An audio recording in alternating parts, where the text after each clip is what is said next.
This is the EMS system for the commercial and industrial energy storage system with 200 kilowatt hours battery storage, 250 kilowatts MPPT module, which can support the system to be connecting to the PV system.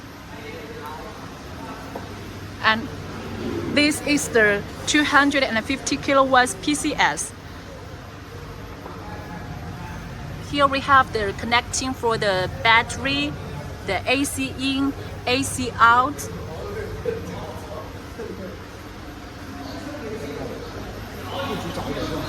Inside the battery module, we have the fan for the air cooling, and also there is the fire alarm system inside to ensure the safety running operation of this system.